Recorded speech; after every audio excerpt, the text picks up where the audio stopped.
예, 안녕하십니까. 성선어라 송원근 목사입니다. 이 6.25의 대한해협의 영웅 최영섭 대령이 결국은 이렇게 오늘 이제 소천을 하신 것으로 소식이 나왔습니다. 참 그분의 그 해군 정복을 하시고 인사하는 모습, 그 아들에 관한 것, 그리고 그 이제 대한해협의 그 6.25 전투에 형역한 공을 세우고 이 백두산호 전투 이야기는 정말 우리에게 두고두고 큰 감동을 주는 이야기입니다.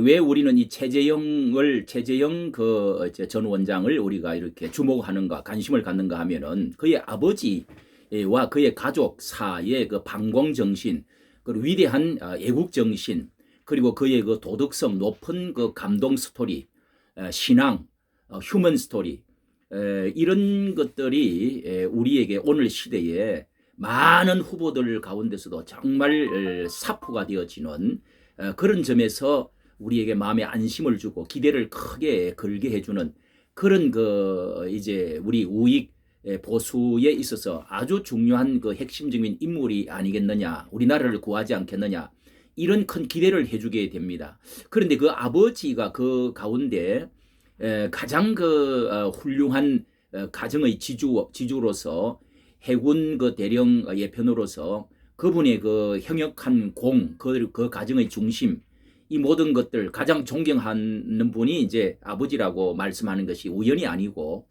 왜 여기에 이렇게 백두산호라고 하는 전투함에 대해서 이렇게 제목을, 그분의 책을 이제 최재형 이제 대령의 아버지 책을 제가 이렇게 구입해서 이제 읽고 있는데요.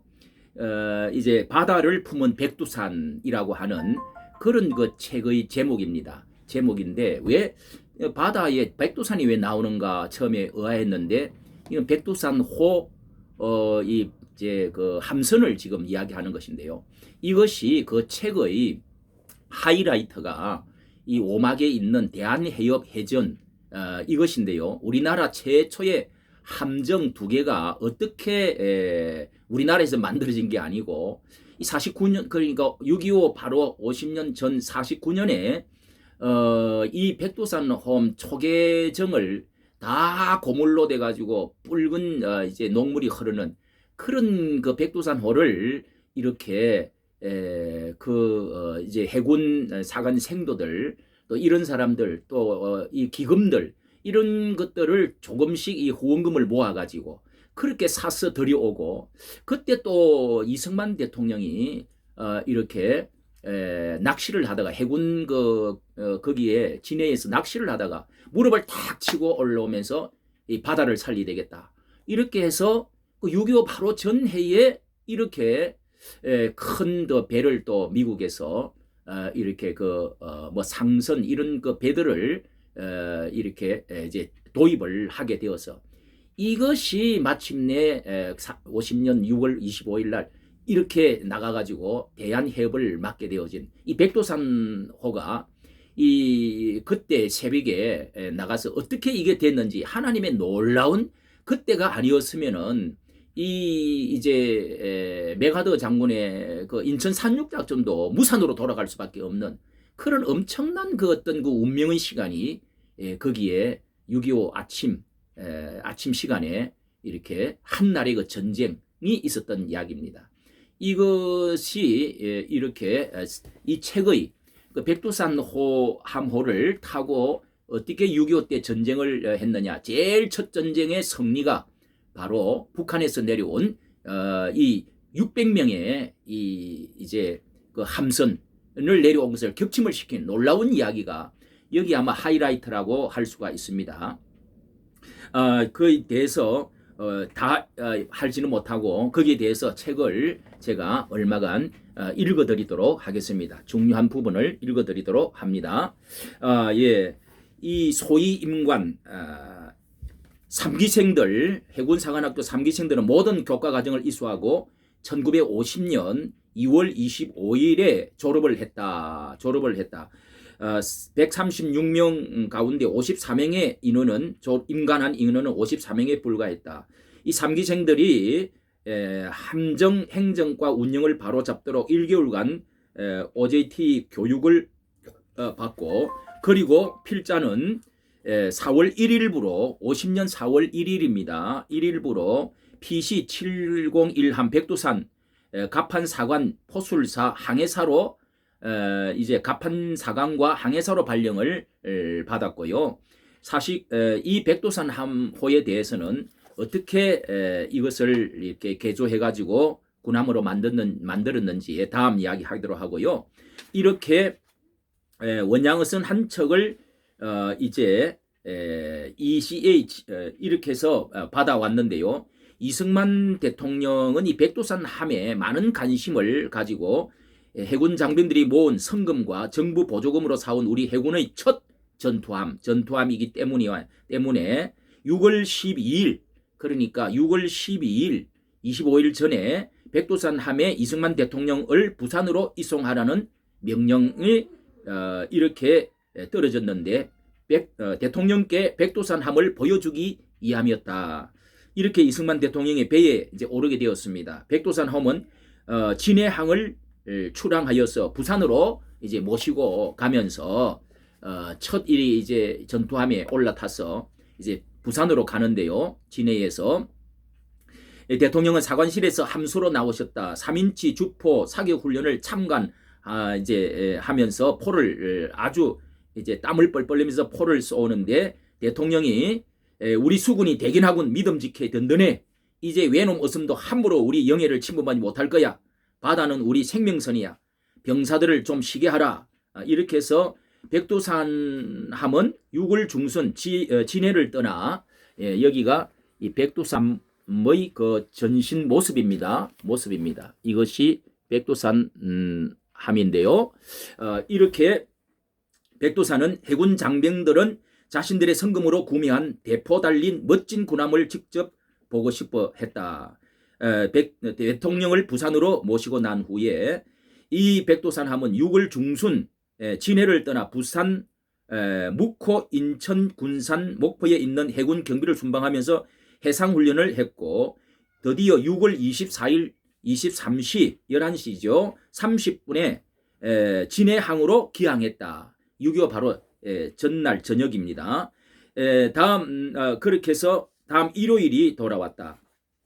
자, 그러면서 어떻게 대한해전 해협해전이 일어났느냐. 백두산함 성조원들은 6월 25일 아침 7시에서 부두에 체조를 하고 속옷과 작업복을 세탁, 대통령 모시 드리고 또 이렇게 훈련을 한 후에 이제 작업복으로 다 속옷과 작업복 세탁하고 아침 식사를 하고 함내 청소를 마친 후에 휴식을 취하고 있었다. 그런데 10시경 지퍼차 한 대가 부두 도로를 백두산 함 쪽으로 달려왔다. 현문에 멈춘 지퍼차가 영관 장교가 내려서 김성산 대령은 들어서자마자 사령관님, 이 작전 명령이 떨어졌습니다. 장병들을 급히 소집하고 출동을 하라. 사령관님, 저희 배에는 전화도 차도 없습니다. 사병들을 풀어 집집마다 찾아가야 합니까? 이제 지금 6.25 아침에 이제 쉬고 있는 때에 무슨 일이 생겼습니까? 동해안에 인민군 군대가 침공했다. 내가 헌병대장에게 지시해 영유의 거주자들을 소집할 터이니 출동 준비를 하라. 그리고 김성산 대령은 급히 현문을 나섰다. 이렇게 12시경이 됐습니다. 영의 거주자 모두가 기함했다. 함장은 우선 유류와 물을 가득 싣고 식량은 1개월 분량 적재를 지시했다. 포탄은 국내에 없어서 더 확보할 수가 없었다. 유류, 물, 식량을 탑재 후 함장은 성소원들을 한미 갑판에 집합시켜 일전을 다짐했다. 이제 울산 앞 방어진 동방 3마일 해상을 지나던 20시 12분 우현 견조 조병호 1등 수병의 우렁찬 목소리가 울렸다. 우현 견시 보고 우현 45도 수평선을 검은 연기 보임. 필자는 즉시 쌍항행거로 우현 45도 수평선을 보았다. 수평선의 검은 연기가 남쪽에서 북쪽으로 흐르고 있었다. 이렇게 적진함을 발견을 한 겁니다. 그리고 발광 신호를 반복해서 보냈으나 깜빡이는 발광 신호를 반복해서 보냈으나 개 선박에서는 응답이 없었다. 그 배는 계속해서 남쪽으로 항진했다. 백두산 함은 개 선박과 2,000, 3,000 야드 거리를 유지한 채 가면서 추적을 필자는 울분이 솟았다. 개 선박의 정체를 확인하라는 회신이 왔습니다. 필자는 울분을 치솟았다. 함장님, 달리고 있는 저 괴선박의 정체를 더 이상 어떻게 확인하라는 것입니까? 발을 대고 올라가 물어보란 말입니까? 기관장 신망균 소령이 본부에 있는 참모들 중에 공산당을 제대로 알고 있는 사람은 내 동기생 한명수 소령뿐일 거야. 함장 대신 대답해 주었다. 함장은 작심을 한 듯 이제 마지막 방법밖에 없다. 정지하라. 정지하지 않으면 발포하겠다는 발광 신호를 보내라. 이렇게 이제 함장 명령이 떨어졌습니다. 그리고 장교들은 지금까지 관찰한 것을 나름대로 추측하며 600명 이상의 군인 적군들이 있다는 것을 예견했습니다. 자, 함장은 무거운 목소리로 입을 열었다. 기관들이 직접 눈으로 확인한 바 같이 우리 추격은 개선박은 군함이다. 저 배의 침노를 보아 부산을 점령하려고 내려온 것으로 판단된다. 김일성 공산당은 우리 대한민국의 적이다. 이제 전투에 돌입한다. 죽기를 각오하고 싸우자. 함장은 장교들의 표정을 살펴보면서 덧붙였다. 이렇게 사관실 꼭 이기고 다시 만나자. 냉수로 함께 건배하자. 사관실 당번병이 8개의 물컵에 냉수를 따랐다. 살아서 마지막 마시는 대한민국 물이다.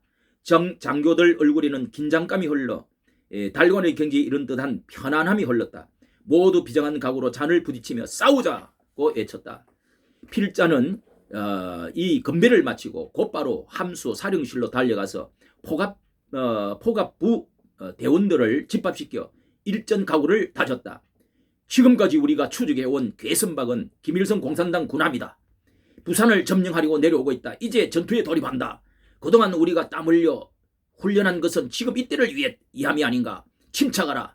죽을 각오로 싸우자. 죽더라도 깨끗이 죽자. 세탁한 옷을 갈아입고 전투 배치에 임하라. 적을 먼저 죽여 내가 산다. 싸우자. 싸우자. 싸우자. 싸우자. 장병들의 우른찬 함성이 함내를 진동했다. 새로 도입한 해군의 유일한 전투함에 성함했다는 것 자부심 또한 강했다. 이래서 전진을 합니다. 50정기관총은 계속된 사격으로 이제 약협이 총열에 녹아붙어 고장이 나버렸다. 당시 백두산 해면은 레이더가 없어 목척으로 거리를 어림잡아 함교 장교들의 적함과 거리를 목척하고 포술은 폭탄이 적함보다 멀리 떨어지며 거리를 줄이고 또 못 미치면 거리를 늘리고 이렇게 사격을 했다. 피하가 서로 기동하고 배마저도 흔들려 목표물을 정확히 타격하는 것이 어려웠다. 자, 이 함뿐만 아니라 이제 사격의 모습이 이 그때의 함장 탔던 사람들이고요. 여기에 그 적친을 물리쳤던 광경이 그때의 그 광경 사진이 한 장이 이렇게 나와 있습니다. 이렇게 사격을 지금 해서 함장은 나침의 앞난간을 붙잡고 함교에 있는 장교들에게 결연한 목소리를 명령했다. 전속으로 전함의 적군 공격한다. 이제 드디어 공격을 하기 격침을 시키기 위해서 공격을 합니다. 이때의 전투가 적포탄 한 발이 백두산 함 조타실 외판을 뚫고 자이로 컴퍼스를 때렸다. 바로 뒤에서 조타실을 잡고 있던 조타사 김창학 상등병 쪼가 복부에 파편을 받고 쓰러졌다. 동시에 좌편의 김종식 소위 발꿈치를 치고 나갔다. 이 부장이 아수라장이 된 조타실을 수습했다. 장항용 상등병조가 조타키를 잡았다. 이에 적탄 한 발이 3인치 포 갑판에 떨어져 파편이 튀었다. 장전수 전병의 이등병조가 가슴에 파편을 맞고 쓰러졌다. 주포 전하수, 김춘배 상등병조도 다리에 파편을 맞아 쓰러졌다. 유병하 상등병조가 포탄을 장전했다. 3인치 주포가 또 고장이 났다. 시각이 새벽 1시 20분경이었다. 적함은 한쪽으로 기울어져 가는 상황에도 함수포로 백두산 함의 조타실과 3인치 포 갑판을 때린 것이다. 자, 이렇게 해서 이제 계속 전투가 진행됩니다. 당시 백두산 함에는 오늘날처럼 GPS는 레이더가 없어 오직 유관 또는 DR 항해에 의존했기 때문에 위치 산출에서 정확도가 떨어졌다. 자, 이제 마지막 김영철 대령은 격침 명령을 내리는 데 주저했다. 개박선이 군함이라는 것에 확신은 가졌지만은 선명과 배명, 국기가 없어 어느 나라 군함인지를 확실히 알 수가 없기 때문이다. 이 한명수 소령이 결연하게 말을 했다. 김대령님, 오늘 새벽 북한 38선들을 넘어 우리나라를 침공해왔습니다. 지금 우리는 전시상태에 있습니다. 적과 공격 명령을 내려야 합니다. 김영철 대령은 돌아보고, 자, 이렇게 해서 명령을 내립니다. 이제 가는 가운데 포항으로 향진할 때 필자는 사병식당의 응급실로 뛰어갔다. 예, 여기 최영섭 대령입니다. 사병식당으로 응급실로 뛰어갔다. 군의관 인현 중위는 김창학과 전병의 생명이 위독한 상태라고 말했다. 두 중상자는 연신물을 찾았다. 필자는 두 중상자에게 다가갔다. 그들은 갑판 사관님, 적함은 어떻게 됐습니까? 물었다. 격침했다. 살아야 돼. 정신 차려. 라고 외쳤다. 이 말을 듣는 순간 두 용사의 눈빛이 환히 피었다. 이들은 가쁜 숨을 내쉬면서 끝까지 싸우지 못해 죄송합니다. 라고 말했다. 필자는 또 이겼다. 정신 차려. 소리쳤다. 이들과 함께 승리의 기쁨을 같이 하고 싶었다. 두 용사는 마지막 기력을 다해 숨을 몰아쉬며 대한민국 말끝을 맺지 못하고 고개를 떨궜다. 필자는 그들의 손을 잡았다. 두 용사가 끝맺지 못한 마지막 말은 대한민국 만세였습니다. 대한민국을 지켜다오로 들리는 듯 했다. 전병익 이등병조는 제대를 한 달 앞두고 있었으며 곧 결혼할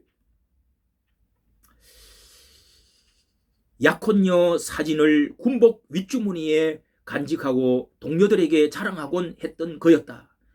백두산 함에 성좌하여 그들과 침식을 같이 하고 고락을 나누며 정겹게 함상 생활을 해온 지난 3개월 동안 그들과 나눈 이야기는 한결같았다. 36년 만에 잃었던 나라를 찾아 세웠다. 일제 때는 우리가 나라를 지키고 싶어도 나라가 없어서 못했다. 대한민국은 소중한 우리들의 보금자리다. 우리들은 이 나라를 잘 가꾸고 지켜야 할 군인이다. 조국의 군복을 입고 조국의 총대를 들고 내가 지켜야 할 내 조국이 있다는 것이 그 얼마나 감격스러운가. 우리나라를 말살하는 적은 소련의 앞잡이 김일성 공산당이다. 조국 통일 전선에서 장렬히 전사할 때 대한민국 만세를 더 높이 부르며 통일조국의 밑거름이 되자. 이것이 시대에 사는 우리의 책무이고 군인의 본분이며 또한 보람이다. 김창학 전병익은 그렇게 싸우고 그렇게 대한민국 품에 잠이 들었다. 이 김창학과 전병익의 이제 백두산 함 홈의 해군 상황인데 백두산 함의 마스터 모습이 있고요. 자, 이렇게 김창학의 이렇게 김창학 동상들이 이 배들이 이렇게 있고요. 이때 이 백두산 함홈입니다. 이 김창학호 그리고 전병익호 하는 이제 배가 제조가 되어서 450톤 배가 제조되어서 여기 김창학 이 하사에 그때는 이제 병장이었는데 뭐 이렇게 동상이 세워지고 얼굴이 여기에 있습니다. 그 모교에 동상이 세워지고 여기에 그때 함께했던 최영섭 대령도 여기에 동상 제막식에 함께 했고 가족들의 오열하는 모습이 여기 평택시에 있네요. 예, 평택시에 있습니다. 예, 이게 이 김창학 호의 이제 전수식을 이렇게 보게 되는 것입니다. 참 감동이. 예, 또 다음에 이제 다음에는 그 이렇게 해서 두 사람이 지금 동상 제막이 있고요. 그리고 그 배도 이제 해군 그 배 이름까지도 해서 전수식을 한 것이 나와 있습니다. 오늘 여기에 간단하게 그때 상황을 하이라이트를 말씀을 드렸습니다. 이까지 정치해 주셔서 감사합니다.